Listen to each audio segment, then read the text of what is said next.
Hi and welcome back to the Tour Talk Pro Golf Podcast with me, your host, Grahame. In today's episode, we're going to be taking a brief look back at the 2025 PGA Tour season. We're going to go month by month and recap who won what, where the stories were, and what the outcome of the 2025 season was. And we're going to have a look at some of the stats that bring home just how good these players were in 2025. So let's start off the year where it started, in January. And at the end of December and early January, we were greeted with Scottie Scheffler's ravioli making incident. I mean, come on, Scottie, with all that money, why are you making your own ravioli in the first place? And even if you are making your own ravioli, why are you cutting the ravioli with a wine glass? Surely you can afford a ravioli cutter. Anyway, a surgical procedure for Scottie Scheffler for glass in his hand meant that there was going to be a delay in him starting the 2025 season, and perhaps that gave a little bit of impetus to some of the other players, knowing that the person who's been dominating golf for the last few years was going to be missing a first few weeks of the year. A, to give them a chance in those events, but B, perhaps he might come back rusty for the first few events leading up to the Masters. As it was, Scottie missed the first two events and came back at the end of January for the AT&T at Pebble Beach. The next bit of news to break in January was that from Xander Schauffele. Apparently he'd caused himself an injury around his rib area in December, and although he played the Century, he was then advised that he needed to rest and fully recover to make sure that the injury was healed properly. This was going to take quite a long time, and we weren't going to see him until the Arnold Palmer in March. So that meant that for the first part of January following the Century and until the AT&T at the end of the month, we were without the world's number 1 and 3 starting the season on the PGA Tour. As mentioned, January began at the Century Tournament of Champions, which is a really good way for guys to ease themselves into the 2025 season. And that tournament was won by Hideki Matsuyama, who always seems to play well at the start of the year and specifically at the Century. Now, to all intents and purposes, that was pretty much the highlight of his entire season, the first week on the PGA Tour. Apart from that, his season was a bit up and down, nothing too exciting happened, but what a great way to start the year. There were wins at the Sony for Nick Taylor, the American Express for Sepp Straka, and the Farmers Insurance for Harris English, which led us to the second signature event of the year, the AT&T at Pebble Beach. With Scottie Scheffler showing up but showing the ring rust, and Xander Schauffele not able to play, the stage was set for the other one of the 3 players in the top of the world rankings, Rory McIlroy. Could he get his season off to a really great start? And could he take advantage of the fact that 2 of the other 3 best players in the world just weren't really either there or probably weren't in a position to really start winning again? And he did manage to do that. So Rory did win the AT&T Pebble Beach, and he beat Shane Lowry by 2 shots into second place. And this for Rory set in motion a really amazing start to the season. Now, not to be unexpected from a player of Rory's quality, but it really, really did push him for his early season form, which was just absolutely fantastic. As we headed out of January and into February, we headed to Phoenix for the Phoenix Open, which is a great fun event with the amazing hole just surrounded by all the people and obviously everybody having a fantastically great time. Thomas Dietrich came out on top here and picked up his first PGA Tour win. And then the next signature event was the Genesis. And that was won by Ludwig Åberg, who played really nicely through the week. But a bit like Matsuyama, was kind of the highlight of his PGA Tour season. His rest of his form throughout the year was a bit up and down, a bit on and off. But to get a win at the Genesis that early in the year basically secured his whole year. And, you know, what a great result for him. Still hope to see significant amount of further improvement from him as we move into 2026 and really again see him push on and move to winning more tournaments a year and looking at picking up his first major victory. Brian Campbell, a man whose name doesn't immediately come to mind when you think of PGA Tour players, and the shortest hitter on the PGA Tour, ranked at 180th in distance off the tee, pulled off the victory at Mexico, and shockingly, that wasn't to be his only victory of the season. And later on in the month, Joe Highsmith picked up the Cognizant for his first PGA Tour win. So a number of first-time PGA Tour winners early on in the season. As we headed into March, the players start setting their sights and preparing for the first major of the year, the Masters. Xander Schauffele returned at the Arnold Palmer, but looked like a player who was missing reps. And Russell Henley picked up his only win of the year. Puerto Rico gave Carl Phillips his maiden tour win, and then pretty much the players was at our door. And what a tournament the players turned out to be, with Scottie Scheffler and Xander Schauffele still not quite fully up to speed. Rory looked set to put another huge tournament to bed until up stepped one JJ Spaun. Although he didn't quite match his scoring on Thursday and Friday, he took McIlroy all the way and eventually to a Monday morning 3-hole playoff on the iconic 16th, 17th and 18th at TPC Sawgrass. Sadly for Spaun, his challenge effectively ended up wet on the 17th hole, and with a double bogey, it was just left for Rory McIlroy to finish off on the 18th and take down another huge early season win.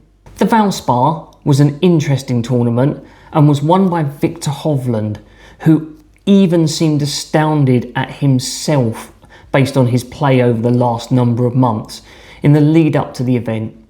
And Min Woo Lee made it another first-time winner on the tour in 2025 at the Texas Children's in Houston. So we've had a lot of really interesting first-time winners within the first 3 months of the year, and it just goes to show that the depth and quality on the PGA Tour is there, and it only takes a person to have that week when things click into place to give them the ability to take down one of these tournaments. April saw the Valero Texas Open won by left-hander Brian Harman, and Justin Thomas finally headed back into the winner's circle at the signature event, the RBC Heritage. It's a great competition. It's a fantastic golf course. It's slightly different in the way it sets up on the PGA Tour, and it's actually a really great tournament, and I'm so pleased that it has a status as a signature event because it's just a really, really good venue to play that sort of golf.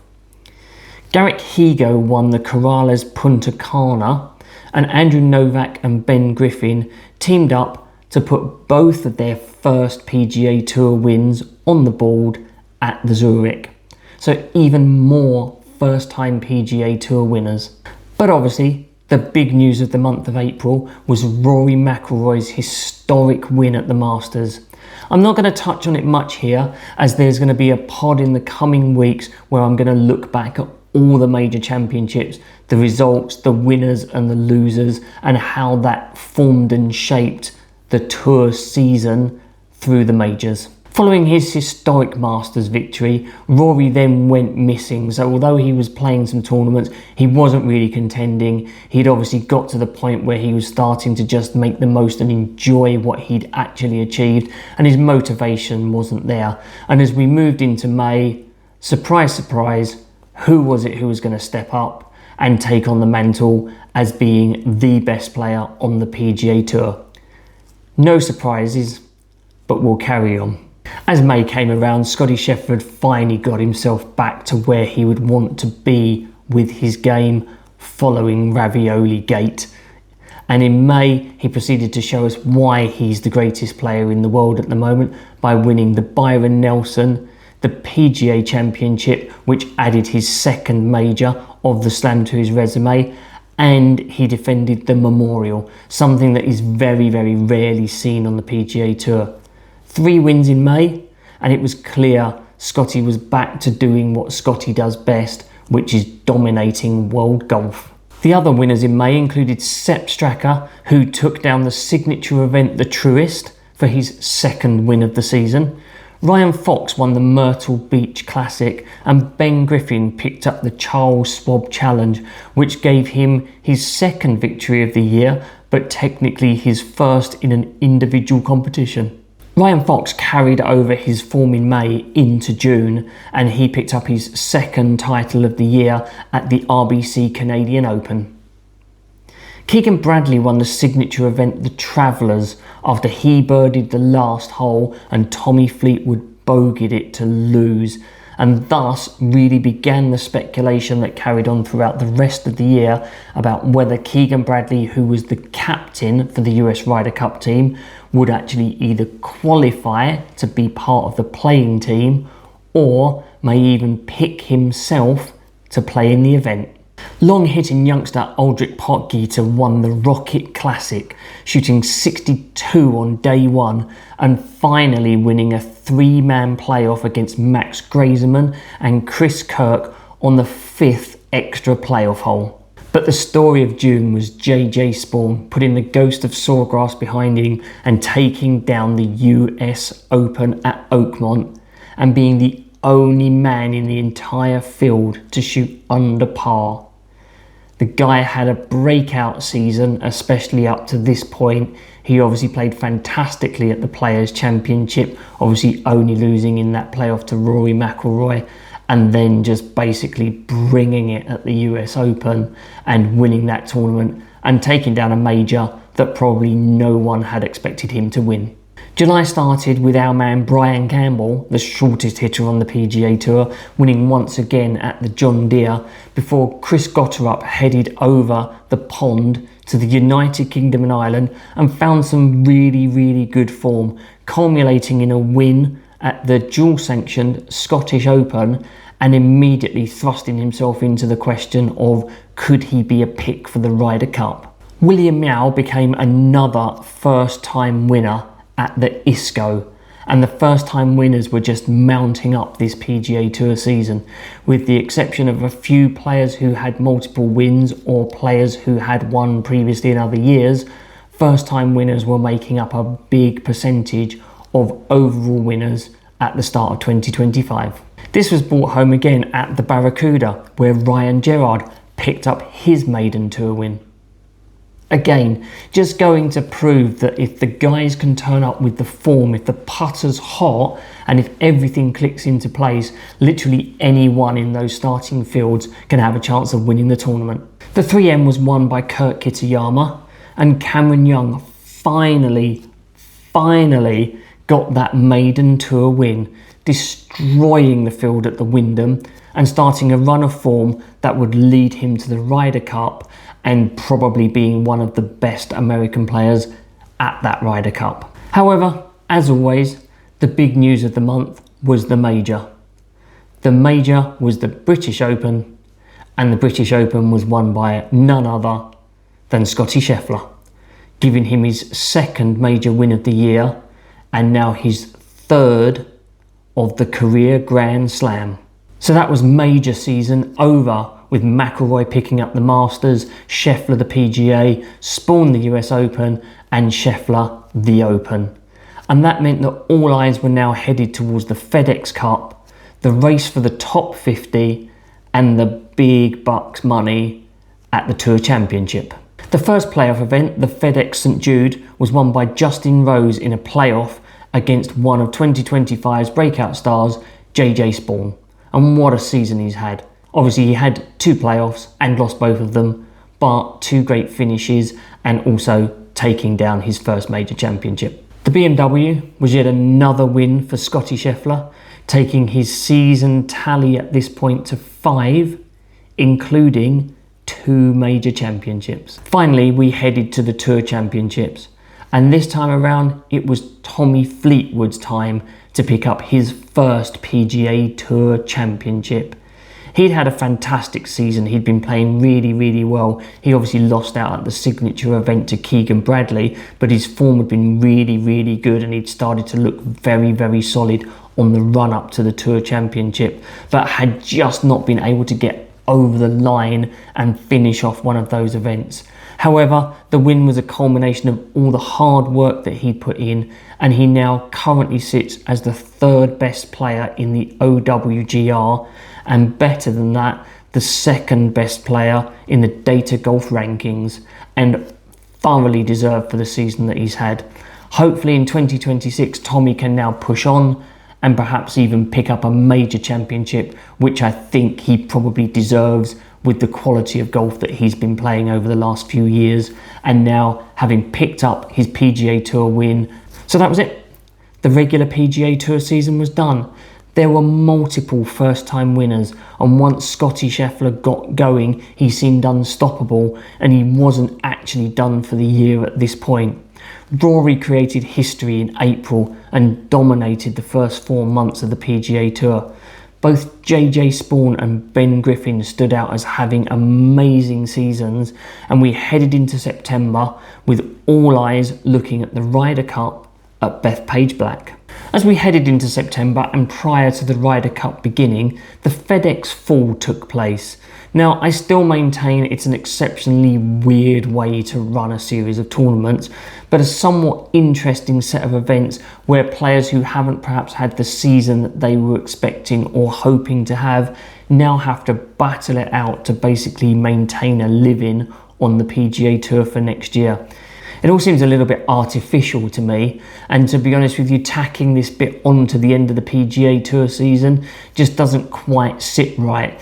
Basically, I understand that it allows the PGA Tour to elongate the season so it's not just a very, very short season from January to August, and obviously fully understanding that from an American viewer perspective, most people's eyes in America then move to the NFL, which starts at that time of year, and it would be reasonably pointless having big major events with huge sponsorships where people just wouldn't be watching on telly because they'd be watching NFL. But it still doesn't quite feel right to me. It still feels a bit half-baked, and it feels like it's kind of tacked on to the end. So although there is interest in the fact that there are players that are fighting for their careers basically, it almost just feels a bit anticlimactic once you've had basically the end of the season at the Tour Championship to then start another little mini season that actually counts for next season. Anyway, we kicked off at the Procore Championship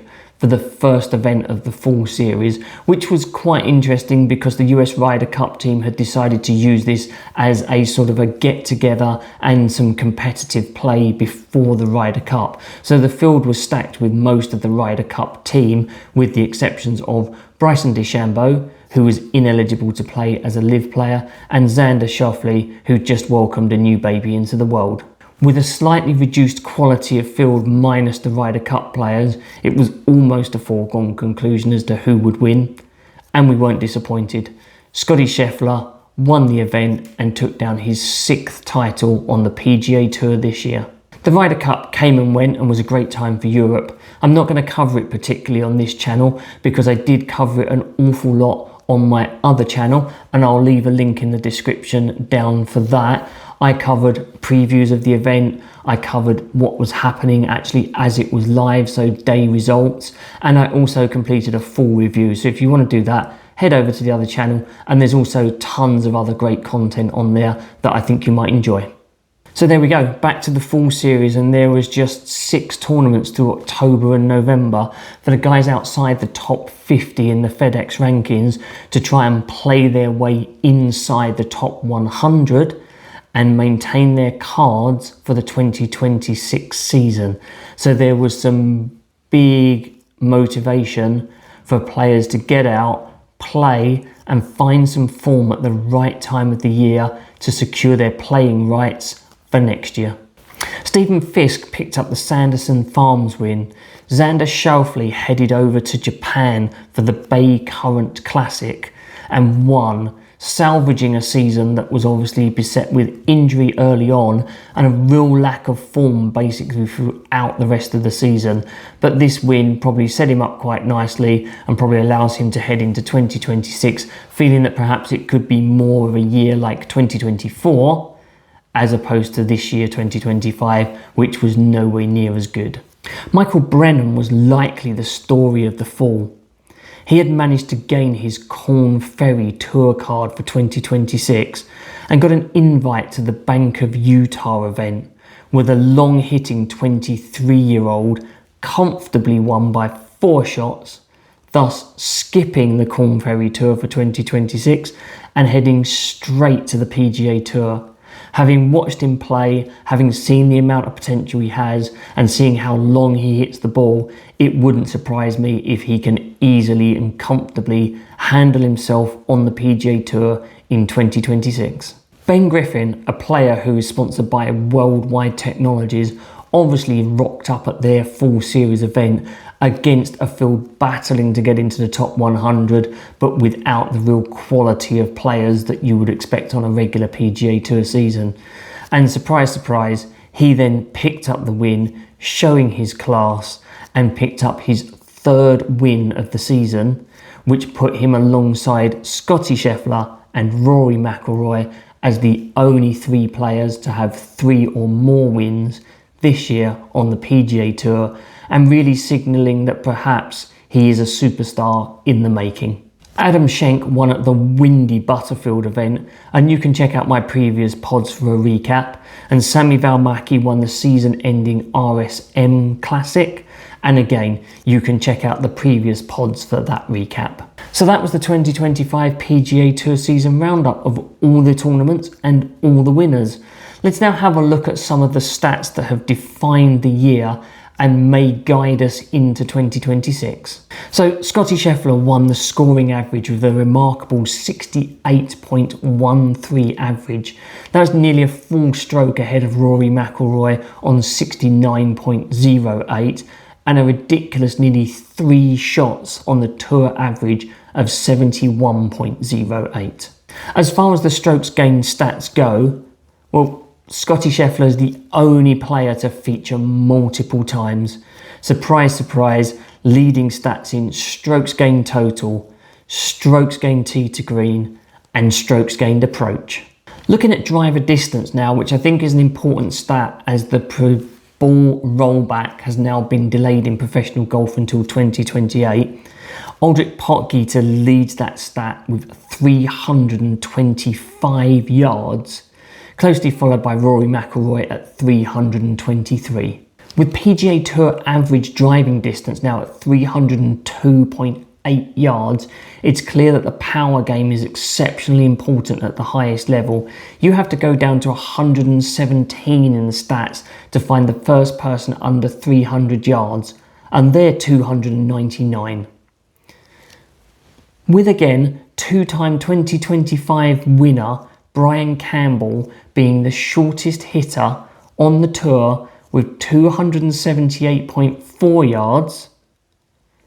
Perhaps you don't have to be that long to be able to win on the tour, but in reality, he's pretty much an outlier compared to most of the other players.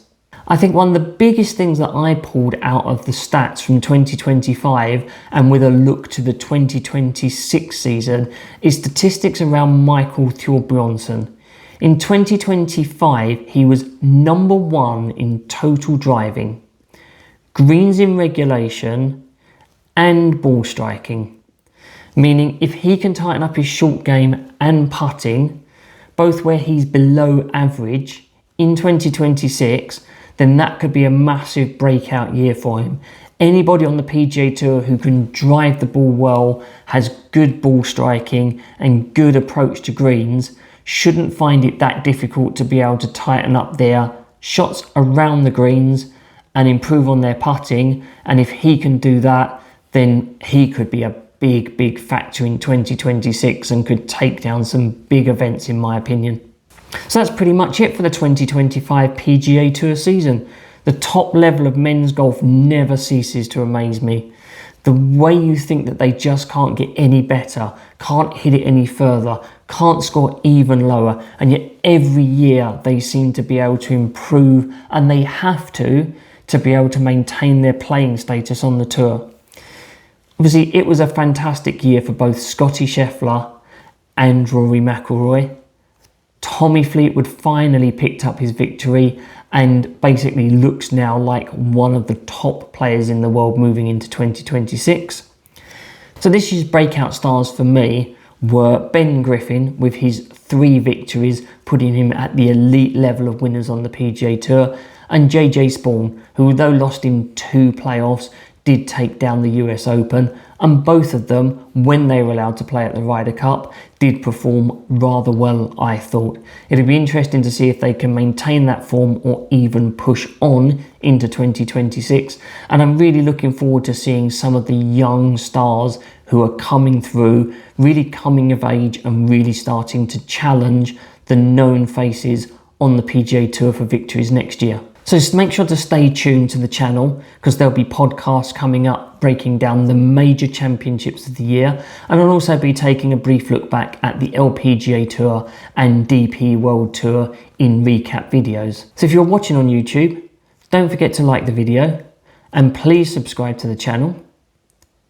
I'm Graham, and I'll catch you on the course soon.